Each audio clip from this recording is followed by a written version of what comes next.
नमस्कार दोस्तों, स्वागत है आपके अपने YouTube चैनल राजस्थान बेरोजगार छात्र संघ। दोस्तों, वीडियो में पहले ही बता दूं, वीडियो थोड़ा सा लंबा हो सकता है। आज यहाँ पर एसओपी शेड्यूल ऑफ प्रोसीजर के तहत जो यहाँ पर एक मीटिंग हुई थी, इसका जो संपूर्ण एनालिसिस इस वीडियो में करेंगे। मैं बता दूं, Rajasthan contractual hiring to civil post rules 2022 के तहत नियम 20 के तहत निर्धारित पात्रता अवधि पूर्ण करने वाले संविदा कर्मचारियों की रिपोर्ट मांग ली है और ये लगातार सिलसिला जारी है। पहले मनरेगा संविदा कर्मचारियों की हमने बात की। आज हम इस वीडियो में राजस्थान मदरसा बोर्ड जयपुर की यहाँ पर बात करेंगे। आप देख सकते हैं 1568 नंबर जो आदेश है 9 नवंबर 2024 को जारी किया है। मैं बता दूं, यहाँ पर बहुत ही इम्पोर्टेंट कार्य है दोस्तों, क्योंकि इन्होंने टाइम जो डेडलाइन है वो यहाँ पर डिसाइड की हुई है और इसी डेडलाइन के अकॉर्डिंग संविदा कर्मचारियों का कार्य यहाँ पर किया जा रहा है। आज अवकाश का दिन था, फिर भी राजस्थान मदरसा बोर्ड जयपुर ने एक आदेश जारी करते हुए संविदा सेवा नियम 2022 के नियम 20 के तहत निर्धारित पात्रता अवधि पूर्ण करने वाले संविदा कर्मचारियों की रिपोर्ट मांग ली है। साथ ही कमेटी का भी गठन कर लिया है। कौन सी कमेटी कौन सा जिले को डील करेगी, पूरा जो वीडियो है इस वीडियो में, पूरी जो न्यूज़ है इस वीडियो में बताएंगे। जैसा कि आप देख सकते हैं, एक 1568 नंबर जो आदेश है 9 नवंबर 2024 को यहां पर जारी किया है। जिला अल्पसंख्यक कल्याण अधिकारी समस्त को यह पत्र लिखा है। आप देख सकते हैं, इन्होंने कहा कि मदरसा बोर्ड के अधीन सर्जित नियमित पदों पर Rajasthan contractual hiring to civil post rules 2022 के नियम 20 के तहत पात्रता पूर्ण करने वाले मदरसा बोर्ड द्वारा पंजीकृत मदरसों में कार्यरत शिक्षा अनुदेशक, शिक्षा सहयोगी, कंप्यूटर अनुदेशक, कंप्यूटर शिक्षा सहयोगी की जो सूचना है वो निम्न प्रारूप में अविलंब 11 नवंबर 2024 तक उपलब्ध कराए। तो दोस्तों, यहाँ पर आप देख सकते हैं, इन्होंने कहा कि जो पात्र कार्मिक हैं जिनको निर्धारित अवधि 9 वर्ष या उससे अधिक की समय अवधि हो रही है, ऐसे पात्र कार्मिकों की जो सूचना है वो 11 नवंबर 2024 यानी कि सोमवार तक ही मांगी है। चाहे वो शिक्षा अनुदेशक हो, शिक्षा सहयोगी हो, कंप्यूटर अनुदेशक हो या कंप्यूटर शिक्षा सहयोगी हो। फॉर्मेट यहाँ पर आप देख सकते हैं, इन्होंने 3 प्रकार के जो फॉर्मेट है वो यहाँ पर जारी किए हैं। फॉर्मेट ए, ब और श। आप देख सकते हैं, प्रपत्र ए जो है उसमें क्रम संख्या, पदनाम, किस पद पे संविदा कर्मचारी कार्यरत है, पद के लिए निर्धारित जो कंसोलिडेट जो रेम्युनरेशन जो निर्धारित समेकित पारिश्रमिक का वो कितना है। यानी कि कंप्यूटर अनुदेशक है तो उसका पदनाम, किस पे पदनाम पर वो कार्यरत है, वो कंप्यूटर शिक्षा अनुदेशक के लिए कितना पारिश्रमिक यहाँ पर है, पूरा जो बायोडेटा है वो यहाँ पर देना है। साथ ही प्रथम नियुक्ति से दिनांक 1 अप्रैल का नाम, पद के लिए निर्धारित समेकित पारिश्रमिक, और प्रथम नियुक्ति से दिनांक 1 अप्रैल 2023 तक 9 वर्ष की निरंतर संतोषजनक सेवा अवधि पूर्ण करने वाले कार्मिकों की संख्या संलग्न सूची के अकॉर्डिंग यहाँ पर मांगी है। साथ ही राज्य सरकार के नोटिफिकेशन अनुसार 2 वर्ष की छूट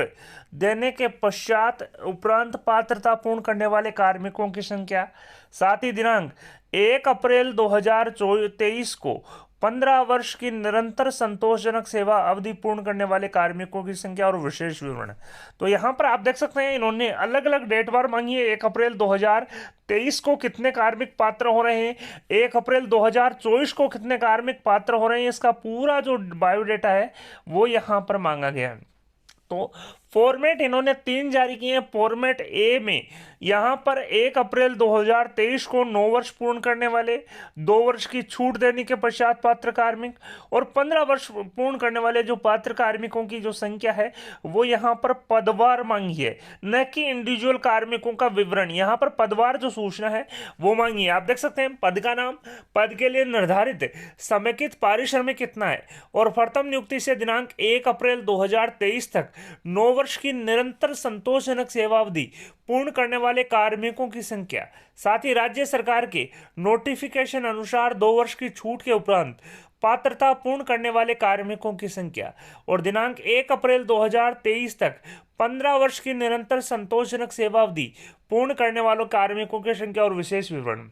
इसी प्रकार से फॉर्मेट बी जो है, फॉर्मेट ब जो है इन्होंने जारी किया है, जिसमें क्रम संख्या, पद का नाम, पद के लिए निर्धारित समय के जो कंसोलिडेट जो पारिश्रमिक है वो कितना है, और साथ ही प्रथम नियुक्ति से दिनांक 1 अप्रैल 2024 तक निरंतर 9 वर्ष की जो संतोषजनक सेवावधि पूर्ण करने वाले कार्मिकों की संख्या, साथ ही राज्य सरकार के नोटिफिकेशन अनुसार 2 वर्ष की छूट के उपरांत पात्रता पूर्ण करने वाले कार्मिकों की संख्या, और 1 अप्रैल 2023 तक यहाँ पर तो दोस्तों थोड़ा सा करेक्शन है, 1 अप्रैल 2024 तक 15 वर्ष की निरंतर सेवा, संतोषजनक सेवा पूर्ण करने वाले कार्मिकों की संख्या यहाँ पर पूछी है। तो फॉर्मेट ए और बी सेम है। ए में जो फाइनेंशियल ईयर 2023 इन्होंने रखा है, और फॉर्मेट बी में फाइनेंशियल ईयर 2024 रखा है, यानी कि वित्तीय वर्ष दोस्तों 1 अप्रैल 2023 तक फॉर्मेट ए में सूचना मांगी है, और 1 अप्रैल 2024 तक फॉर्मेट बी में यहाँ पर सूचना मांगी है। इसी प्रकार से आप देख सकते हैं फॉर्मेट सी में निरंतर और संतोषजनक सेवा का जो प्रारूप है वो यहाँ पर मांगा है। आप देख सकते हैं इन्होंने कहा निरंतर और संतोषजनक सेवा हेतु संलग्न परिशिष्ट अनुसार जिला अल्पसंख्यक कल्याण अधिकारी से प्रमाणित कर कार्मिक का विवरण संलग्न कराएं। फॉर्मेट सी का जो पूरा जो बायोडाटा वो आप देख सकते हैं 7 प्रकार का है, जिसमें संविदा कर्मचारी का नाम पूछा है, प्रथम नियुक्ति तिथि पूछी है, प्रथम नियुक्ति से कार्यरत मदरसों में निरंतर और संतोषजनक कार्य हेतु प्रमाण पत्र, जिला अल्पसंख्यक कल्याण अधिकारी के अधीन आ जाने से पूर्व सदर या सचिव अथवा दोनों से प्रमाणित, समायोजन की स्थिति में जिन जिला अल्पसंख्यक कल्याण अधिकारी के अधीन रहे उनसे प्रमाणीकरण, संविदा सेवा में कार्यकरण के पश्चात संबंधित DMWO से प्रमाणीकरण, और समय समय की गई वेतन वृद्धि की जो वर्षवार जो सूचना है वो यहाँ पर मांगी है। तो आप देख सकते हैं मदरसा बोर्ड के अधीन जो भी कार्मिक लगे हुए हैं संविदा पर, चाहे वो आप देख सकते हैं चाहे वो शिक्षा सहयोगी हो, शिक्षा अनुदेशक हो,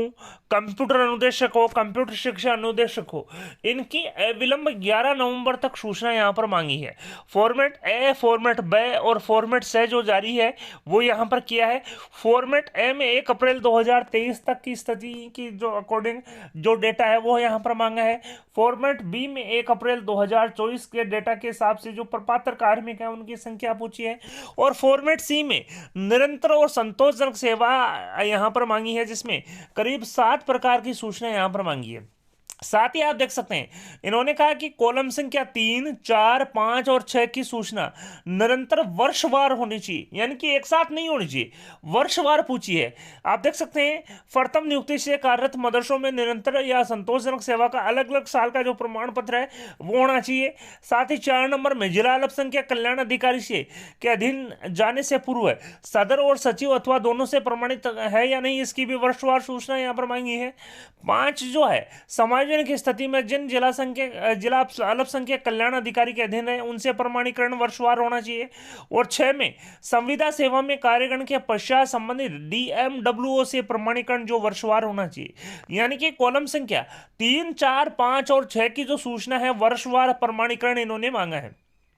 साथ ही इन्होंने कहा है गत 3 वर्षों के GA 55 भी संलग्न करें। साथ ही इन्होंने कहा है कि कृपया इसे सर्वोच्च प्राथमिकता देवें, उच्च प्राथमिकता देवें। सचिव राजस्थान मदरसा बोर्ड जयपुर के हस्ताक्षर से पत्र 9 नवंबर 2024 को जारी किया है। साथ ही जो प्रतिलिपि दी गई है विभिन्न को आवश्यक कार्रवाई और सूचना आप देख सकते हैं। निजी सचिव, प्रमुख शासन सचिव, अल्पसंख्यक मामलात एवं वक्फ विभाग जयपुर, निजी सचिव निदेशक अल्पसंख्यक मामलात विभाग, निजी सचिव अतिरिक्त निदेशक अल्पसंख्यक मामलात विभाग, निजी सहायक अध्यक्ष राजस्थान मदरसा बोर्ड जयपुर को यहां पर प्रतिलिपि दी गई है। तो यहां पर आप देख सकते हैं SOP के अकॉर्डिंग कितने कितने कार्मिक पात्र यहां पर हो रहे हैं, इसको लेकर जो सूचना है वो 1 अप्रैल 2023, 1 अप्रैल 2024 और यहां पर निरंतर और संतोषजनक सेवा के प्रमाणीकरण के साथ जो सूचना है वो यहां पर पदवार और संविदा कर्मचारी वार और वर्षवार जो सूचना है वो यहां पर मांगी है। इसी प्रकार से राजस्थान मदरसा बोर्ड जयपुर द्वारा एक अन्य आदेश भी यहां पर जारी किया, जैसा कि आप देख सकते हैं ये जो आदेश है 9 नवंबर 2024 के माध्यम से 1574 नंबर जो आदेश है वो जारी किया है, जिसमें इन्होंने स्पष्ट रूप से कहा, कार्यालय आदेश जारी करते हुए, कि Rajasthan contractual hiring to civil post rules 2022 के प्रावधान के तहत वित्त विभाग नियम के आदेश दिनांक 24 अक्टूबर 2024 एवं अल्पसंख्यक मामलात और कौफ विभाग के पत्र दिनांक 29 अक्टूबर 2024 में वित्त विभाग द्वारा एसओपी शेड्यूल ऑफ प्रोसीजर जारी कर निर्धारित समयावधि में शिक्षा अनुदेशकों के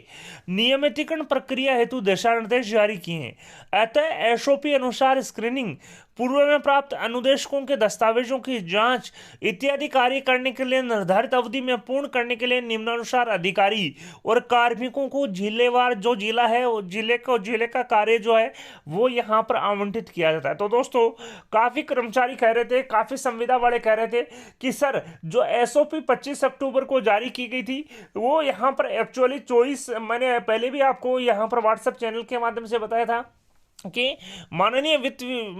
मंत्री महोदया जो है उन्होंने 24 अक्टूबर को ही उसको अप्रूव कर दिया था, लेकिन जो है वो सार्वजनिक 25 अक्टूबर को हुई थी। लेकिन काफी संविदा कर्मचारियों के मन में एक डर था कि सर ये तो एक पीडीएफ है, यानी इस पे साइन नहीं है। मैं बता दूं, जो साइन कॉपी है वो संबंधित डिपार्टमेंट्स को भिजवाई थी। इसी को आप लेकर आप देख सकते हैं, राजस्थान मदरसा बोर्ड जयपुर ने जो अधिकारी और कर्मचारी जो हैं उनको जिले आवंटन कर दिए एसओपी के अकॉर्डिंग करने को लेकर। आप देख सकते हैं एसओपी अनुसार स्क्रीनिंग, पूर्व में प्राप्त अनुदेशकों के दस्तावेजों की जांच निर्धारित अवधि में पूर्ण करने हेतु निम्नानुसार अधिकारी और कर्मचारियों को जिलों का कार्य आवंटन किया जाता है। आप देख सकते हैं करीब 7 जो कार्मिक हैं उनको यहां पर लगाया गया है और पर्यवेक्षण अधिकारी भी इनके नियुक्त यहां पर की हैं। मैं बता दूं, दो जो कार्मिक हैं उनके लिए श्री बिंदु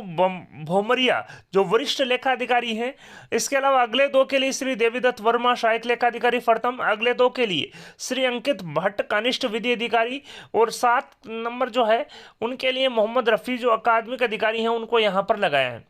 आप देख सकते हैं चेतन चौहान जो सचिव हैं राजस्थान मदरसा बोर्ड जयपुर के, उनके साइनों से पत्र जारी किया, साथ ही प्रतिलिपि दी गई है विभिन्न को आवश्यक कार्रवाइयों सूचनार्थ। तो यहां पर आप देख सकते हैं एसओपी के अकॉर्डिंग निर्धारित टाइमलाइन में कार्य करवाने को लेकर यहां पर जो आदेश है वो जारी किए हैं, साथ ही विभिन्न अधिकारियों और कर्मचारियों को भी जिलों का आवंटन किया है। मैं बता दूं,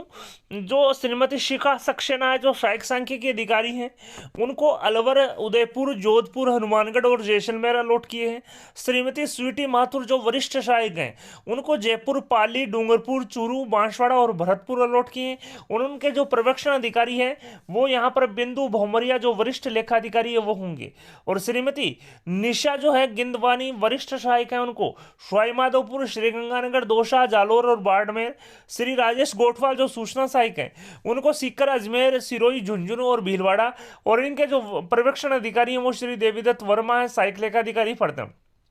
इसी प्रकार से श्रीमती रीना यादव जो कनिष्ठ सहायक हैं उनको बूंदी, कोटा, झालावाड़, प्रतापगढ़ और करौली, और श्रीमती निशांत जो कनिष्ठ सहायक हैं उनको नागौर, बीकानेर, राजसमंद, चित्तौड़, धौलपुर अलॉट यहाँ पर किए हैं। उनके जो पर्यवेक्षण अधिकारी हैं वो श्री अंकित भट्ट हैं कनिष्ठ विधि अधिकारी, और सुश्री सिमरन जो है कनिष्ठ सहायक, उनको 12 और टोंक जिलों का आवंटन यहाँ पर किया है, और श्री मोहम्मद रफीक जो है अकादमिक अधिकारी इनके पर्यवेक्षण अधिकारी यहाँ पर होंगे। तो अकॉर्डिंग एसओपी के अकॉर्डिंग कार्य करवाने को लेकर, निर्धारित टाइमलाइन में कार्य पूरा करवाने को लेकर यहां पर राजस्थान मदरसा बोर्ड जयपुर द्वारा करीब आप देख सकते हैं यहां पर 7 कर्मचारियों की ड्यूटी लगाई है, और 4 जो कर्मचारी हैं उनके पर्यवेक्षण अधिकारी के रूप में नियुक्त किए हैं। इन्होंने स्पष्ट रूप से कहा है कि एसओपी के अकॉर्डिंग स्क्रीनिंग करने, पूर्व में प्राप्त दस्तावेजों की जांच करने और इत्यादि कार्यों को निर्धारित समयावधि, निर्धारित टाइमलाइन में पूर्ण करने के लिए जो है कार्मिक और अधिकारी हैं उनको जिलों का जो है वो कार्यभार आवंटन यहां पर किया जाता है। साथ ही मैंने आपको पूर्व भी बताया कि यहाँ पर मदरसा बोर्ड में जो भी संविदा कर्मचारी कार्यरत हो, चाहे वो शिक्षा सहयोगी हो, चाहे वो कंप्यूटर अनुदेशक हो, कंप्यूटर शिक्षा अनुदेशक हो, किसी भी प्रकार के रूप में काम कर रहे हैं, उनकी 3 फॉर्मेट में, फॉर्मेट ए, ब और श में सूचना मांगी है। फॉर्मेट ए में 1 अप्रैल 2024 के हिसाब से, फॉर्मेट ब में 1 अप्रैल फॉर्मेट ए में 1 अप्रैल 2023 के हिसाब से, फॉर्मेट ब में 1 अप्रैल 2024 के हिसाब से, और फॉर्मेट विषय में निरंतर और संतोषजनक सेवा अवधि के जो प्रमाणीकरण है संविदा कर्मचारी वार और वर्षवार यहां पर मांगा है। वीडियो पसंद आई तो अपने दोस्तों के साथ लाइक और शेयर करना ना भूलें। आपके अपने यूट्यूब चैनल राजस्थान बेरोजगार छात्र संघ को सब्सक्राइब और सब्सक्राइब बटन के साथ ही बेल आइकन है उस पर भी क्लिक करें ताकि आने वाले लेटेस्ट वीडियोस के नोटिफिकेशन सबसे पहले आपको मिल सके। धन्यवाद दोस्तों, thank you for watching Rajasthan बेरोजगार छात्र संघ।